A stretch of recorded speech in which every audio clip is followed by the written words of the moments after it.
Yep. Right. Can you please just quickly introduce yourself to the camera? Ben Bruce from Alexandria, and I'm awesome. What's that? Right. Since the release of Reckless and Relentless, how do you think you've changed as a band and as a person? Well, Reckless and Relentless is it's basically a true story about the band, like all the shit that we went through, too many drugs, too much drinking, just indulging in everything that we shouldn't have been indulging in at the time. And I think as a band we've really grown and learned from that. We've learned from our own mistakes, which is obviously a positive thing. We used to go on stage just completely drunk, fucked off our face, and just, I don't know, we all lost relationships and friends and stuff, and like I said, we've learned from that now. I don't drink at all before I go on stage anymore. Danny doesn't drink on tour, period. So yeah, I guess we've just grown up a little bit, and yeah. we've experienced a lot more than a lot of people our age will have done, and you know, it's really helped us to grow up and, you know, concentrate on our career, which is a good thing, I reckon. Yeah. You supported Guns N' Roses last year. How was that? Did any crazy antics go on with Guns N' Roses off stage? To be honest, we didn't really see them. We met them all, except we didn't meet Axel at all. We met the rest of them, but nothing crazy. They're all a bit older, so they sort of just hung around. There was a lot of kids running around. I didn't know if it was their kids or family or something, but you know, they are older, so maybe they have families and stuff. But it was an experience. Yeah, there was probably 15 to 18,000 people there, and while majority of them was really supportive, you know, no one knew who the fuck we were. They were all like 40 to 50-year-olds, and majority of them were nice and cheering and stuff. I'd say it was between 5,000 and 6,000 of them just booing us, which was like I said, it was way less than half the crowd that was actually booing us, but still, to be booed by that many people is not a nice feeling. Yeah. But at the end of the day, even if everyone booed us off that stage, I wouldn't have any regrets, because who gets to say they main supported Guns N' Roses, especially at our age, in a band that's as heavy as ours. So it was one of my highlights of last year anyway. Yeah. How did you actually like get to support them? Were you like just picked out at random, or? They asked us to. We got asked by their management and everything if we'd like to open up for them, and literally it was we were on tour and we were in Orlando, and the show was in New Jersey, which is fucking a long way away. Yeah. And we got called that night about 2 o'clock in the morning saying, "Hey, do you want to play with Guns N' Roses today now?" And we were like, "What?" And they were like, "You have to make a decision." They asked for you guys, "Do you want to do it?" We were like, "Okay, let's go." And we had to book flights to fly us and our crew from Orlando. We had to cancel the Orlando show, fly to New York, rent all new gear, because we didn't have time to get all our gear over there. It's a fucking nightmare, but pulled it off somehow. So that's all that matters, I guess. The Steps Up and Scratch remix CD came out a few months ago now. How successful do you think it was, and would you be doing more projects like it in the future? We're not going to do any more projects like it. It was just a one-off thing that we did for fun. We'd had the idea to do it for years. When we were recording Stand Up and Scream, we wanted to do it, and we just never got around to it. But I think it's been successful. I mean, it's opened us up to a wider audience. Yeah. You know, it's not really, we don't count it as an Asking Alexandria album that we've released as an album per se. It's just more of a fun project, small release sort of thing, to give people something new to listen to whilst we're sort of writing our next album. But it's been, you know, received well so far. So yeah. With tonight's show being the closest to your hometown, do you expect the crowd to go just a little further, or is location no longer an issue for you? Well, I don't think location's really much of an issue, thankfully, but I'm actually from London, so I know I'm going to get on stage, and every time, the rest of them are from Yorkshire, but every time we play Leeds or something, just the whole crowd starts chanting Yorkshire. I'm like, oh. It never happens in London, but yeah, they're all really excited about playing. I'm excited to play. I love playing everywhere, but I think, like you said, 'cause it's closest to where they're all from, they're really looking forward to it. We've got a lot of family coming down and stuff, so it should be good. Okay. What is it like to be branded with like the bad guy images in the rock music genre at the moment? I don't know. I kind of like it, to be honest. I mean, I think that's one of the reasons why we've got to where we were, because when we came out, especially in America, all the American bands were all Christian bands and really goody and concentrating on having a really clean, approachable image and stuff, which is fine. That's fair enough. But when we came along, we were just 5 British kids with our fucking fingers up. Everyone's like, "What the fuck is that all about?" So I kind of like it. We're not as big a dickhead as a lot of people say we are, but you know, it's just part and parcel, I guess. What is it like to tour with Bless the Fall?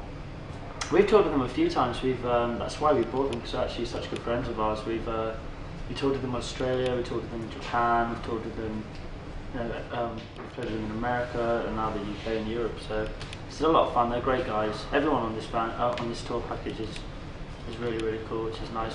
It's nice when you headline because we can just pick friends to bring out. Yeah. To ensure that everyone has a good time. So I'm quite lucky in that aspect. What is the scariest thing you've ever witnessed whilst on tour? Someone's died at one of our shows before, which is really fucking horrible. He had like a seizure in the pit or something, and our show finished with him. I went outside, and he was still out there on the floor, just with the paramedics, everything around him, trying to revive him and bring him to. And they brought him to, and he got put in the ambulance and taken to hospital. And then we were informed by a manager that he died in the ambulance again on the way to the hospital. So that's fucking horrible. And we were playing the same venue 2 days in a row, and that happened on the first day. And just going back and playing there the second day was a bit of shit, man. Didn't really feel like playing the show. But what is the funniest thing you've ever witnessed while on tour? the funniest thing I've ever witnessed? Oh my god. I don't know, man. It's probably normally when we're drunk. We normally do the dumbest things. We've seen James eat shit a few times, which I always find hilarious. It's nice watching him fall out of the bus and face planting the floor. I don't know if any one thing stands out. We're always having a good time. I laugh so hard whenever I'm on tour. It's like summer camp or something, really. I guess. I mean, even though we're working, we're all best friends and just having a really good time. I know I've seen Danny run across stage naked a few times.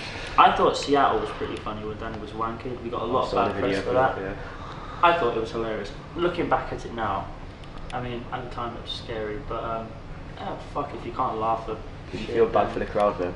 Yeah, but which is why we're going back. We're actually going back in March and playing a free show for them to say sorry and make it up to them. But that, like I said, that was during one of those periods where we were just, indulging in far too many drugs and too much alcohol and stuff. But that won't be happening again. So that would be the best. Yeah. Have you got any plans for UK festivals this year? No, I'm not sure. I haven't spoken to our booking agent about it. Been concentrating on this tour. I know we've got a massive summer festival tour in America, but that's not until late July and August. And we're not doing it this year. We did it last year. We didn't want to do it again this year. It's a different tour this year. So yeah, I haven't really spoken to our booking agent. I will find out though.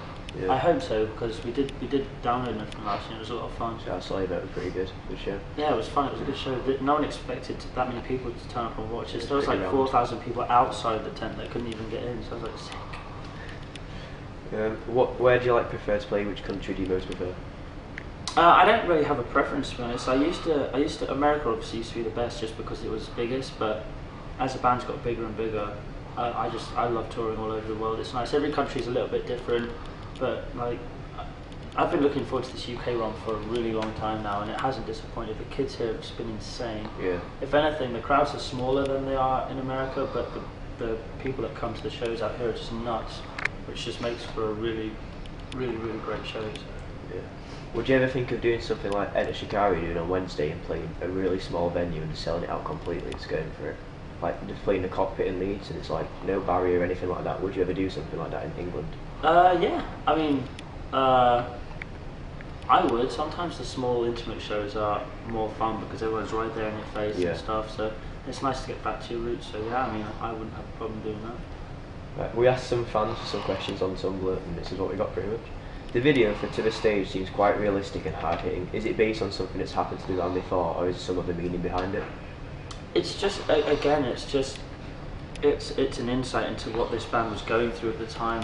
Like I said, we were just doing too many drugs and drinking too much and partying too hard, and it was catching up with us. Like Danny was obviously always fucked up. I started getting withdrawal, and I used to wake up, and if I hadn't had a drink, I'd just be shaking, withdrawing from alcohol and stuff. So we'd constantly have to be drunk and doing drugs all day just to get through the day. Yeah.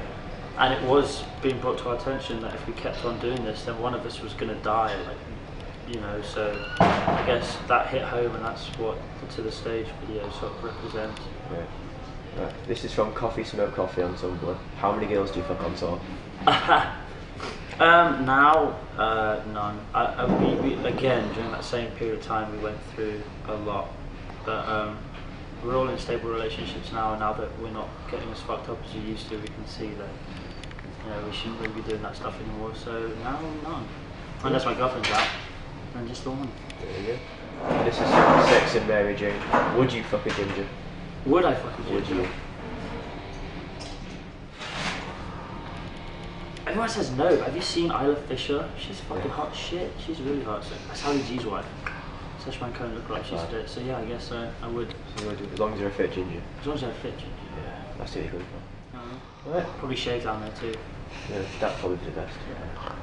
Right, thank you for your time. I've been John Mum, this has been Audio Scribble. Thank you. Cheers, mate. Get off, man.